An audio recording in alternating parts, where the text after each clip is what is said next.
Are you dreading an upcoming long-haul flight? I'll be honest, the prospect of spending 7, 10, or 12 plus hours in a tiny seat in a metal tube flying 30,000 feet in the sky can be daunting, but it doesn't have to be that way. Hey guys, Nick here from Away Together, and in this video, I'm going to quickly break down several tips that will help you survive a long flight.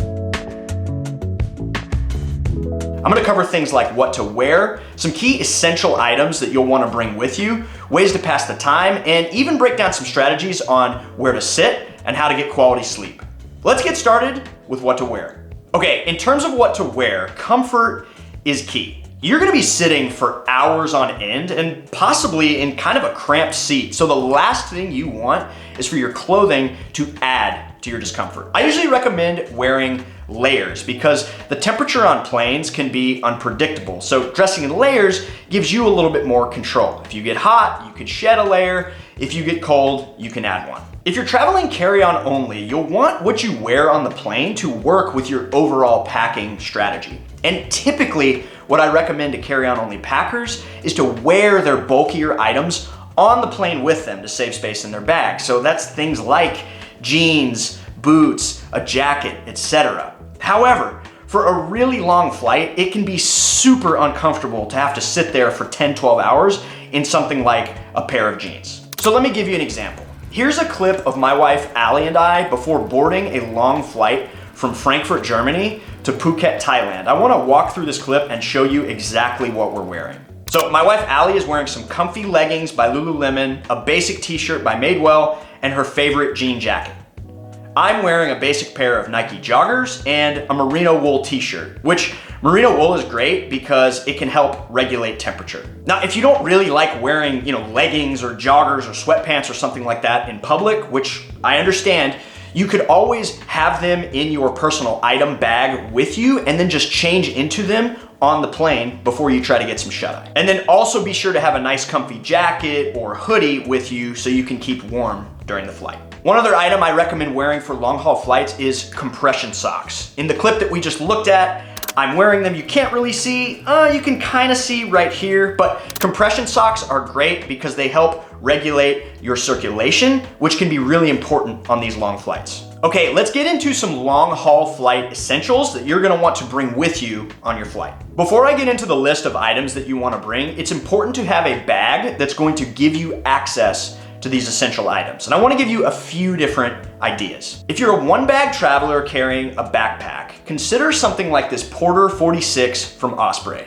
It's got this great quick access pocket up at the top for things like your passport and several of the other items that I'm about to mention. Or if you checked your bag or you're carrying on a small roller bag, I'm a big fan of the Peak Design 20-liter backpack.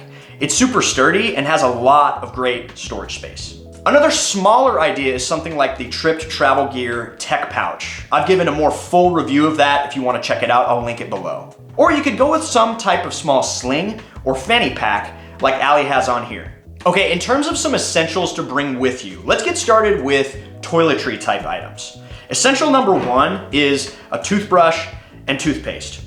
Probably no explanation required. I assume you're bringing it with you anyways, but you may not have thought to keep it accessible. These travel days can be really long sometimes, so being able to brush your teeth is a great way to feel like you can kind of freshen up. And Allie really likes this toothbrush because it comes with a handy case. This next essential was a game changer when we first discovered it. One time Allie bought these Degree body wipes and they've become kind of a go-to for us ever since. It can be really nice on a long travel day to be able to go into the plane lavatory before it lands and use one of these wipes to kind of wipe down your face and just wipe down your body a little bit. It can really help you feel like you've freshened up, even if you didn't get to take a shower. Airplanes are controlled environments that are typically kept at very low humidity, much lower than humidity here on the ground. So you'll want to bring things like lotion, facial moisturizer, and chapstick.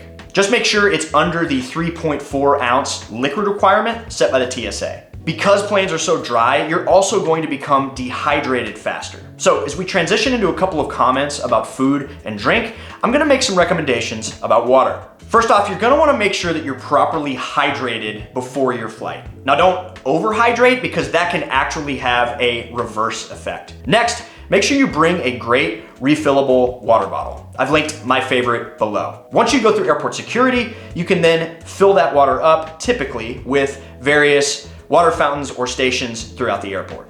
And I know they're expensive, but we also tend to buy at least one big bottle of water in the airport, and that'll be our one major airport expense. That way, on the plane, if the flight attendant won't fill up your refillable water bottle, you've at least got some reserves and don't have to keep getting refills one tiny cup at a time. In terms of what else to eat or drink on your flight, a couple more tips. Remember, alcohol can dehydrate you, so even if it's free, there is a cost to consider, so to speak. And I know plain food is polarizing, but I always eat it because I'm a pig and I like free things. But if it grosses you out, or let's say you have dietary restrictions or food allergies, you may want to bring some snacks just in case. Okay, let's talk about how to spend your time. For a long flight, you're definitely going to want to bring something to keep yourself occupied. Most international flights these days have plane seats with personal screens that have large libraries of content. But in the instance that the plane doesn't have it, or if let's say your screen is broken or something, I always recommend downloading some shows or movies from Netflix or whatever streaming service to your phone or tablet or whatever. To see what your flight is going to have, you can look on your airline's app or use a free site that I'm about to tell you about. You could also bring a book or a Kindle, or to save space, download the Kindle app on your phone. Another consideration is how you're gonna keep your device charged, especially if you're consuming content on it while the flight is happening. A lot of planes these days have standard outlets or USB slots, so at a minimum, make sure you've got your phone charger or cable with you, but I also recommend bringing some kind of power bank just in case. Another recommendation for how to spend your time is to move around. If you remember, I mentioned circulation earlier when I was talking about compression socks. It's important to move around every couple of hours or so when you're flying to reduce the risk of blood clots. Don't be that person that's like pacing up and down the aisle or hovering over someone else's seat. Don't be that guy. But a way that I manage this is like every time I get up to use the restroom, I will stand for a bit, maybe move around and kind of try to loosen up. This is just gonna help prevent blood clots, help promote circulation, and keep you from getting stiff. Okay, next up is some thoughts on where to sit. Picking a great seat can make a huge difference in your comfort level on a long flight. Now, personally, I love the aisle seat. If you're on a long haul flight in economy, especially one of those ones that has a middle section, it can be really nice to be on one of the aisles in the middle section for two reasons. The first is it gives you quick access to get out of your row. That's true of any aisle seat.